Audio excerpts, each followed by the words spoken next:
everybody, today we are looking into functions, and I'm very excited about this part because we can finally jump in our code to different positions and can make so much things easier. Let's jump right in and I show you what I mean with it.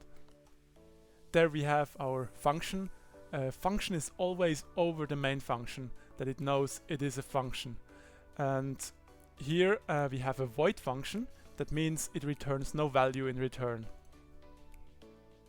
But now very important is that we have to put our introduction function into the main function that it will be executed. So it actually knows that it has to run. And now when we look at the path of our program, we should know that it passes our declarations first and it will go directly to the int main function. And we say we want to run the introduction function, so it runs it and then it will run the program and then it goes back to continue and we return to 0.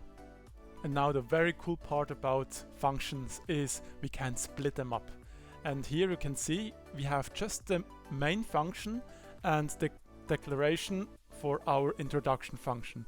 And we can open up a new CPP file and put our code in here and can separate everything and can call the main CPP file here, and the other file is introduction.